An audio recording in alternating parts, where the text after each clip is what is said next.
여러분 안녕하세요. 왕초보를 위한 컴퓨터 바이러스 제대로 알기 강좌 시간입니다. 강의를 맡은 강사 윤영혜이고요. 내용을 함께 진행해 보도록 하겠습니다.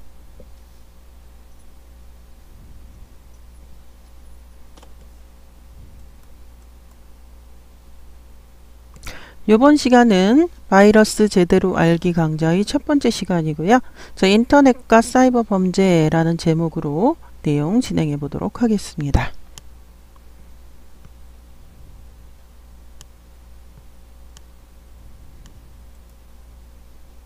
이번 시간에 배우실 목차입니다. 첫 번째, 인터넷과 사이버 공간의 특징 살펴보도록 하겠고요. 두 번째, 해커와 해킹에 대해서 살펴보도록 하겠습니다.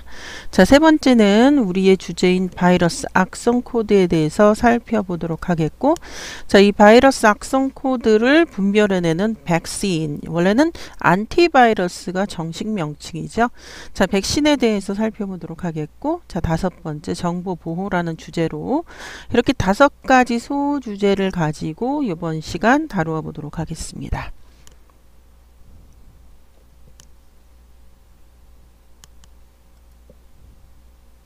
첫 번째, 인터넷과 사이버 공간의 특징입니다.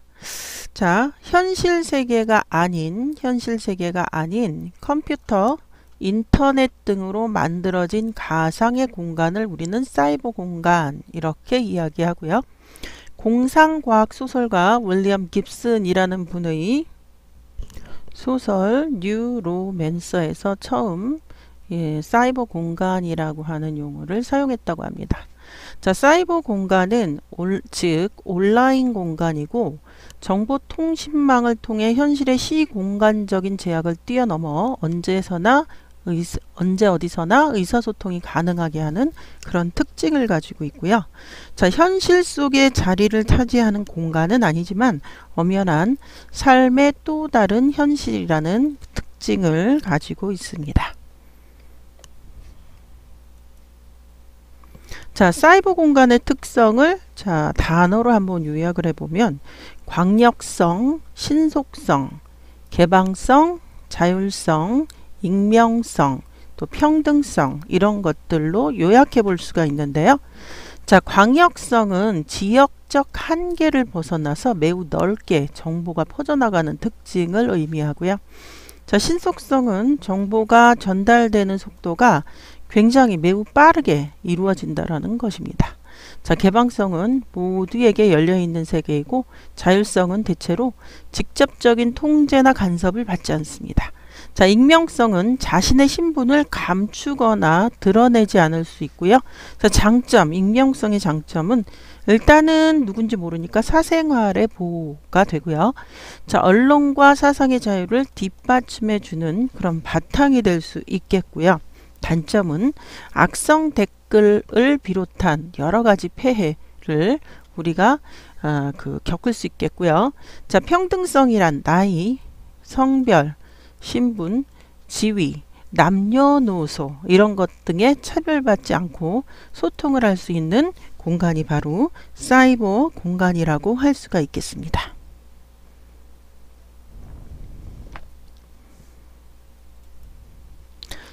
두 번째 소주제 해커와 해킹입니다. 먼저 해킹이란 국어사전에는 이렇게 나와 있어요. 다른 사람의 컴퓨터 시스템에 무단으로 침입해서 데이터와 프로그램을 없애고 망치는 일, 그게 해킹인데요. 영어사전에는 컴퓨터 조작을 즐기거나 무엇이나 숙고하지 않고 실행하기 이런 식으로 써 있다고 하고요. 영영사전에는 디자이너가 의도하지 않았던 방법으로 시스템의 특성이나 규칙을 이용한 창조적인 사용법을 찾는 것 이라고 써 있다고 합니다.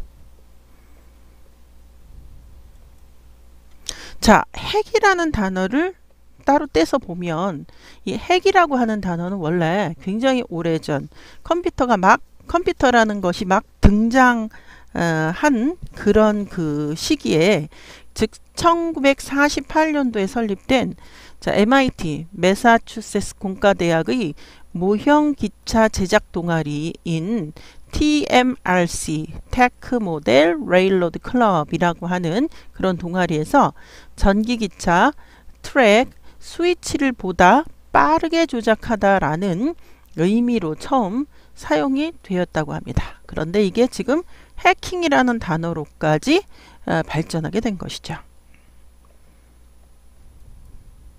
자, 해킹 툴을 한번 보도록 하죠. 자, 포트 스캐너라고 하는 해킹 툴이 있는데 시스템 방화벽의 통신 포트들 중 열려있는 포트를 찾아주어 자, 그것을 통해서 해킹을 할 수 있게 해주는 그런 그 툴이다 이런 설명이고요.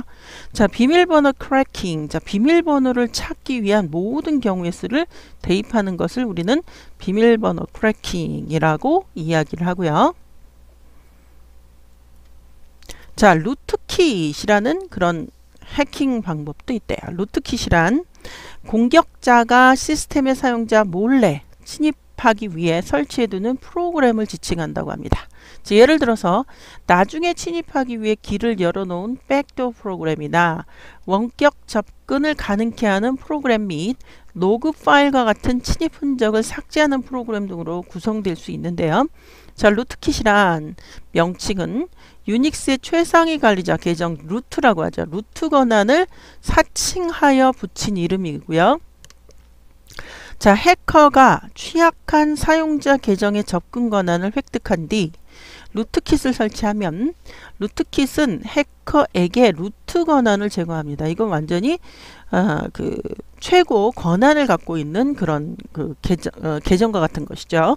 루트 권한을 제공해서 루트킷의 핵심은 사용자에게 들키지 않는 것이고 한번 설치되면 경로를 바꾸고 명령어를 은폐해 놓는 등 철저히 자신을 숨기기 때문에 사용자는 루트킷에 감염된 것을 알아차리는 것조차 쉽지 않은 그런 특징을 가지고 있다고 합니다.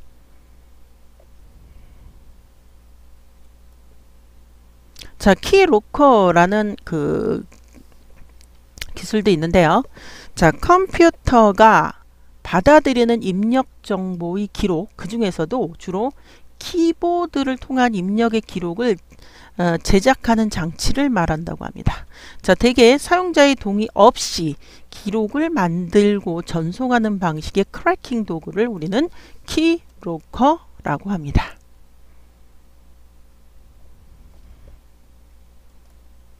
자, 스푸핑이라고 하는 해킹 기법도 있는데요. 스푸프라고 하는 단어는 속이다, 사기치다 이런 뜻이래요. 자, 인터넷 내에서 여러 가지 의미를 지니는데요. 스푸핑이란 외부의 악의적 네트워크 침입자가 임의로 웹사이트를 구성해서 일반 사용자들의 방문을 유도하고 인터넷 프로토콜인 TCP/IP의 구조적 결함을 이용해서 웹사이트에 접속한 사용자의 시스템 권한을 획득한 뒤 정보를 빼가는 해킹 수법을 우리는 스푸핑이라고 한다고 합니다. 자, 이번에는 스니핑이에요. 사전적인 의미는 스니핑이란 뜻은 코를 킁킁거리다, 냄새를 맡다 라는 뜻이 원뜻이라고 합니다. 사전적인 의미와 같이 해킹 기법으로서 스니핑은 네트워크상에서 자신이 아닌 다른 상대방들의 패킷 교환을 엿듣는 것을 의미하고요. 간단히 말해서 네트워크 트래픽을 도청해서 도청하는 과정을 스니핑이라고 할 수 있고요. 자, 이런 스니핑을 할 수 있도록 하는 도구를 스니퍼라고 하고, 스니퍼를 설치하는 과정은 전화기 도청 장치를 설치하는 과정에 비유될 수 있다고 합니다.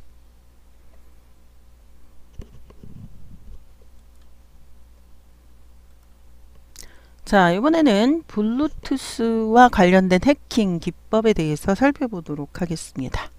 자, 블루제킹이라고 하는 용어가 있는데요. 블루투스를 이용해서 스팸처럼 명함을 익명으로 퍼뜨리는 것입니다. 자, 블루제킹 휴대폰에 메시지가 뜨면서 근처에 있는 다른 블루투스가 장착된 휴대폰에 메일처럼 퍼뜨리는 휴대폰 바이러스이고요. 다행히도 메시지 사용료는 발생하지 않는 특징을 갖고 있고요. 자, 이번에는 블루 스나핑이라고 하는 방법입니다. 자, 모바일 기기 블루투스 취약점을 이용해서 자, 장비에 임의의 파일에 접근해서 변형하고 해서 공격하는 기법입니다. 자, 공격자는 원래 다른 객체와 명함을 교환하기 위해 개발된 OBEX Push Profile OPP를 사용한다라고 하고요. 자, 대부분 이 서비스는 인증이 필요하지 않다고 합니다. 자, 침투 흔적이 남지 않는 특징을 갖고 있고요. 자, 블루 스나핑 공격은 OBEX get request로 자, 주소로 또는 달력 파일과 같이 잘 알려진 파일 이름으로 보내진다고 합니다.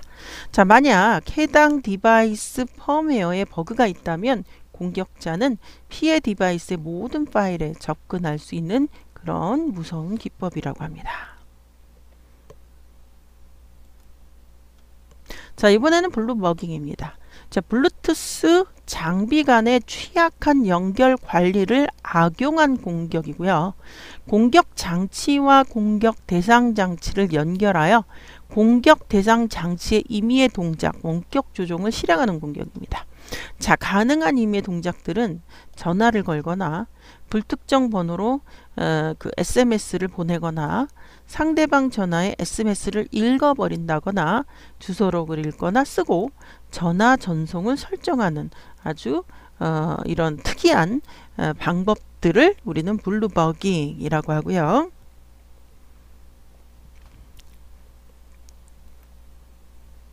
자, 이번에는 해커를 한번 분류해 볼게요. 자, 화이트 햇 해커입니다. 자, 네트워크에 대한 탐구를 즐기는 해커입니다. 또한 블랙햇 해커에 대응하고 블랙햇 해커로부터 정보 보안에 관련된 일을 하는 사람을 뜻합니다. 또는 정보보호 전문가라고 할 수가 있겠죠. 자, 공공기관이나 기업에서 자, 활동하는 보안 전문가들을 화이트햇 해커라고 일컫고요. 자, 특정한 곳에 소속되지 않았어도 자신의 해킹 실력으로 보안의 약점을 관리자에게 알려주는 해커도 있다고 합니다. 자, 이런 화이트햇 해커는 공공의 이익을 위해서 움직이고 보안 시스템의 개발에 초점을 두고 움직이는 해커 집단을 우리는 화이트햇 해커라고 이야기합니다.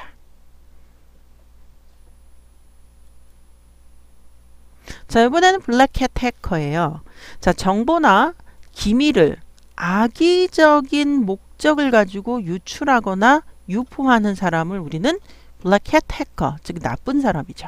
자, 불법 침입을 하고 있는 관련 시스템을 파괴함으로써 피해를 입히는 해커로 타인의 시스템에 침입한 블랙햇 해커는 바이러스나 악성 코드들을 심어서 사이트를 다운시키기도 하고요. 여기서 더 나아가 데이터를 빼내거나 프로그램을 조작하고 시스템을 파괴, 변조하는 등의 범죄 행위를 하는 사람을 우리는 또 크래커라고 이야기한다고 합니다. 자, 블랙햇 해커이고요. 자, 이번엔 그레이햇 해커입니다. 자, 화이트와 블랙을 섞으면 회색이 되죠.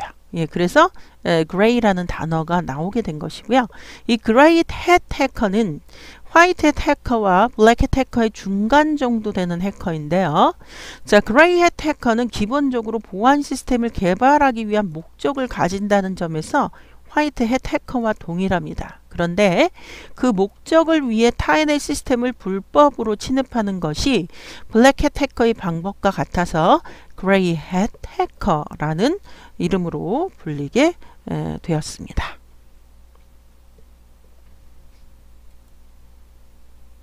자, 이번에는 블루햇 해커예요. 자, 블루햇 해커는 프로그램을 런칭하기 전에 버그 테스트를 하는 외부 컴퓨터 보안 회사를 지칭하는 말입니다. 자, 특히 마이크로소프트는 블루햇을 윈도우 같은 그들의 제품들의 취약점을 찾기 위해 초청하는 보안 전문가들을 MS에서는 지칭하기도 했다고 합니다. 자, 보안 그 전문가 이렇게 이해를 하시면 되겠고요.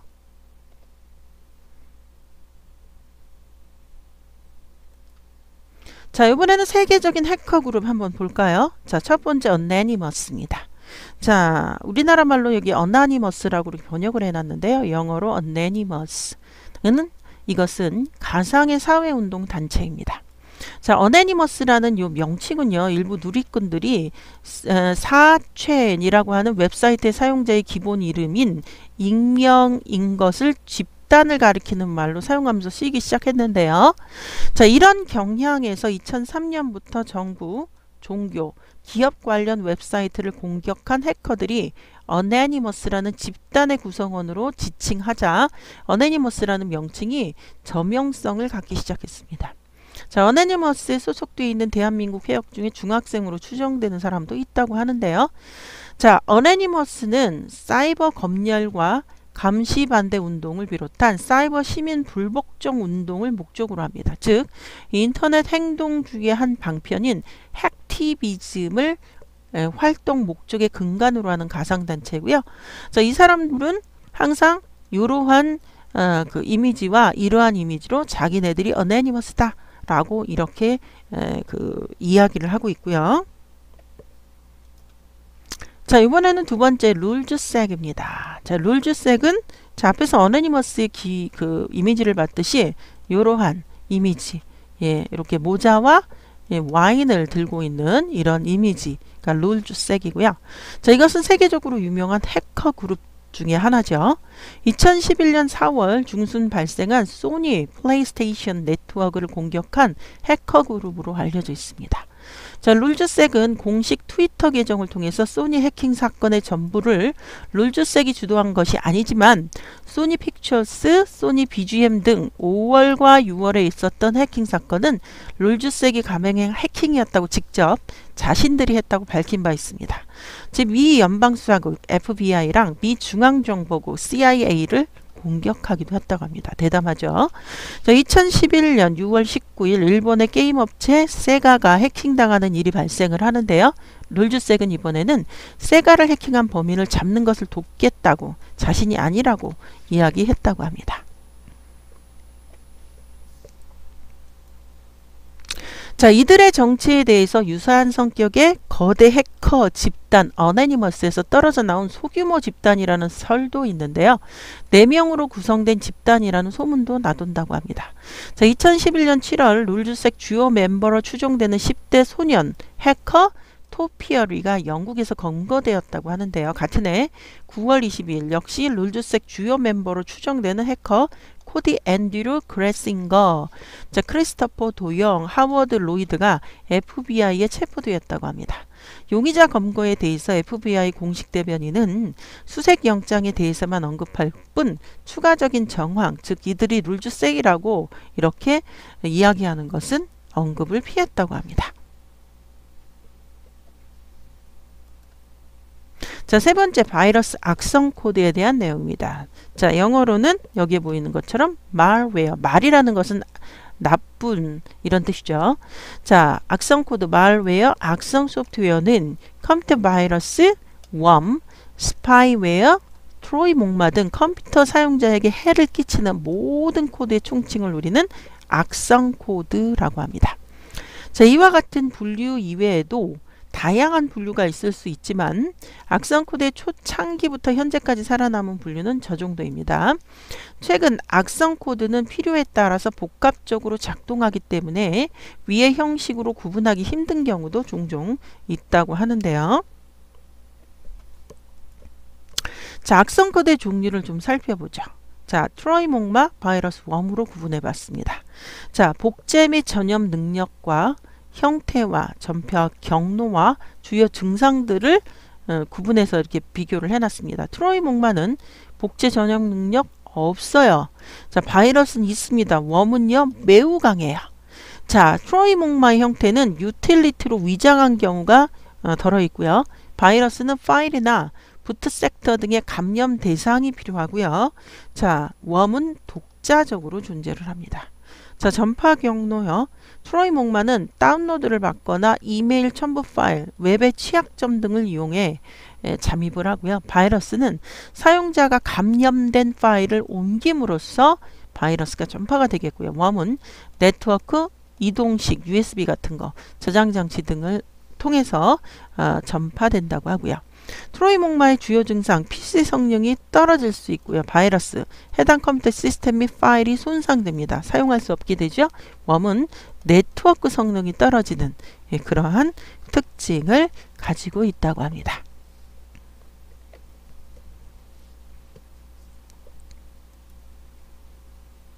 자, 바이러스를 구분해 보죠. 감염 대상에 따라 부트 바이러스, 파일 바이러스, 부트 파일 바이러스로 구분할 수 있는데요. 부트 바이러스는 컴퓨터를 켜면 하드디스크의 가장 첫 부분인 부트 섹터가 가장 먼저 실행되는데요. 이곳에 자리를 잡아 부팅을 방해하는 바이러스를 우리는 부트 바이러스라고 이야기하고요.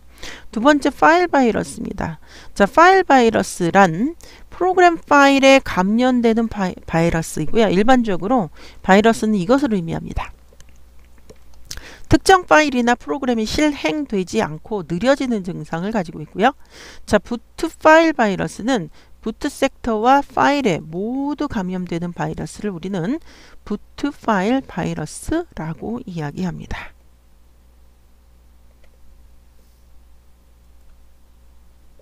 자, 바이러스 발전 상태를 한번 보죠. 자, 제1세대입니다. 원시형 바이러스이고요. 아마추어 프로그래머가 만든 바이러스로 구조가 비교적 단순하고요. 주로 부트 영역 파일을 감염시키는 그러한 특징을 갖고 있고요. 자, 제2세대 암호화 바이러스입니다. 암호화. 보통 이상의 실력을 가진 프로그래머가 만든 바이러스로서 백신 프로그램이 알아채지 못하도록 암호화를 시키고요. 그러나 암호화 수준이 낮았기에 암호 해독이 쉬웠다고 합니다. 자, 이번에는 제3세대입니다. 3세대는 은폐형 바이러스입니다. 은폐, 스텔스 바이러스 이런. 자, 감염된 파일은 정상 파일보다 크기가 커서 백신 프로그램으로 진단이 가능한데요. 자, 바이러스 감염 파일의 크기가 변화가 없어요. 백신 프로그램이 눈치채지 못하게 합니다. 자, 백신 프로그램이 진단하더라도 감염 이전의 상태를 보여줘서 감염 여부를 파악하지 못하게 하는 그러한 은폐의 그 특징을 갖고 있는 것을 바로 우리는 제3세대의 바이러스라고 합니다.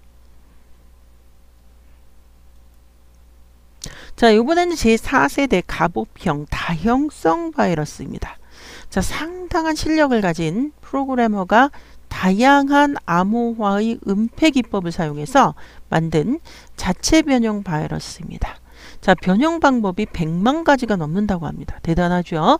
자, 암호화 규칙이 달라지기 때문에 백신 개발자들이 분석하는 데 시간이 매우 오래 걸리는 그러한 특징을 가지고 있다고 합니다.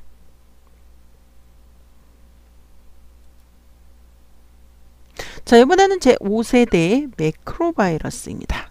자, 자주 반복되는 명령어들을 하나의 단축키로 만드는 것을 우리는 매크로라고 부릅니다.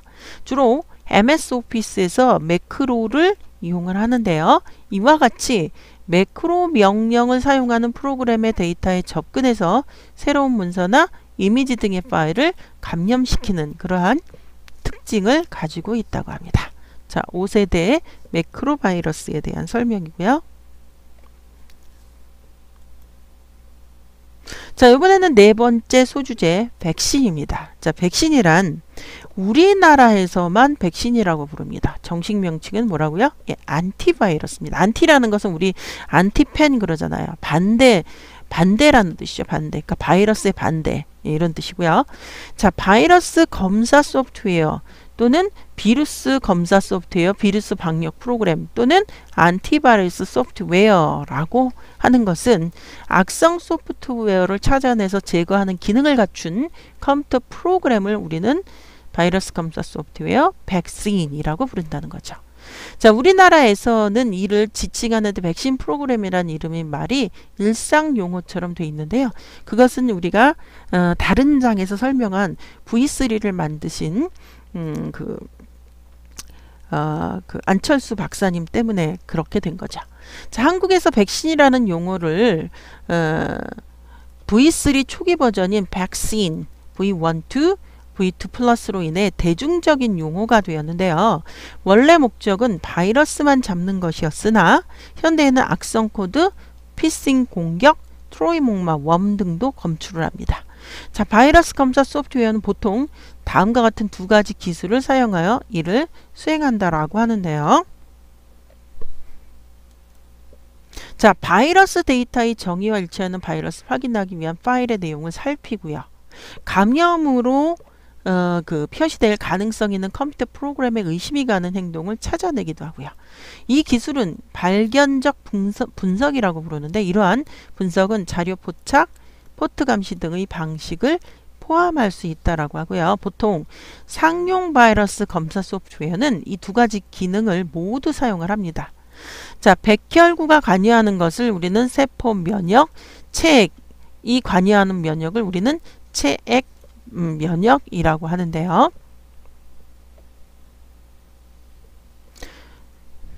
자, 이런 것처럼 컴퓨터 바이러스도 이 두 가지 기능을 가지고 있다, 이런 설명을 우리가 할 수 있겠고요.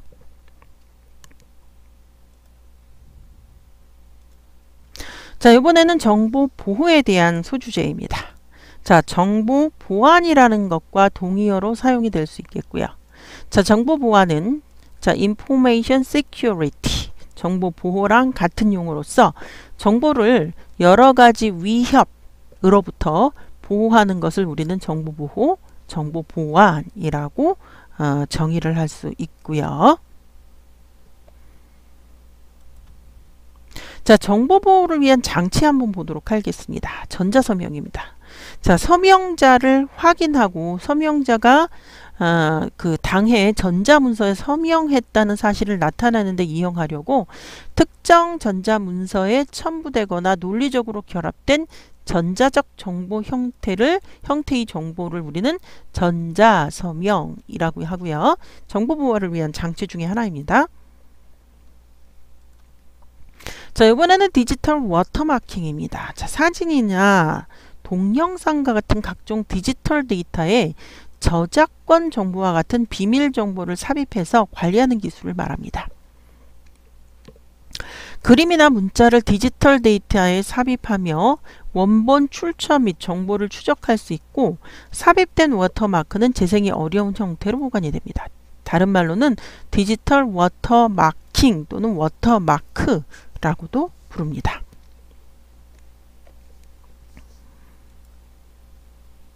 자, 이번엔 디지털 객체 식별자입니다. 디지털 오브젝트 아이덴티파이어 DOI입니다. 자, ISO가 표준화한 것으로 고유하게 오브젝트를 식별하는 데 사용하는 영구 식별자 또는 핸들입니다. 인터넷 주소가 바뀌어도 사용자가 그 문서의 새 주소로 찾아갈 수 있도록 웹파일이나 인터넷 문서에 영구적으로 부여된 식별자고요.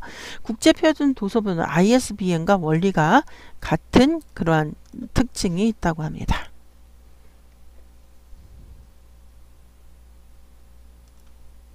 자, 모바일 안전수칙 볼까요? 자, 여러분들은 의심스러운 앱은 다운받지 않도록 합니다. 자, 신뢰성이 떨어지는 사이트에는 접속을 아예 하지 마시고요. 의심스러운 메시지 열어보지 말고 삭제하십니다. 자, 비밀번호 설정하고 자주 바꾸시고요. 부가적인 기능은 사용할 때만 켜놓습니다.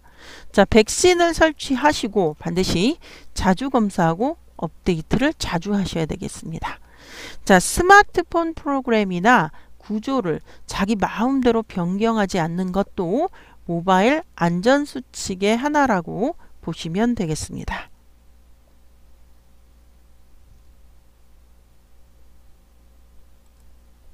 자, 정보보호를 위한 실천사항 보도록 하겠습니다. 자, 해킹 기술이 빠르게 변화하기 때문에 보안 소프트웨어를 수시로 업데이트 하셔야 되겠습니다. 자, 보안 소프트웨어의 실시간 검사 기능은 켜 두시고요. 첨부 파일은 악성 코드를 검사한 후에 여는 것도 아주 좋은 습관이 되겠습니다. 자, SNS나 메신저의 링크를 함부로 열지 않습니다. 자, 중요 업무를 하는 PC에서 P2P, 자, 어떤 서버를 거치지 않고 컴퓨터와 컴퓨터끼리 PC to PC를 이렇게 지금 표현을 하죠.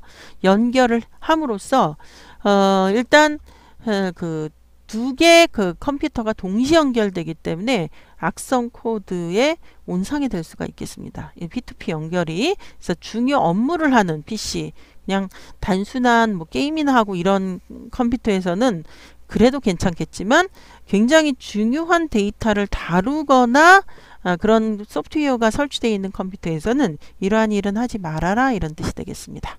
자, 정보 보호를 위한 실천사항 보았고요. 자, 프로그램을 설치하라는 창이 뜰 때 믿을 수 있는 기관인지 확인하고 설치하셔야 되겠고요. 중요한 데이터는 반드시 백업해야 됩니다. 매우 중요한 얘기죠. 자, 정품 소프트웨어를 사용하셔야 되겠습니다.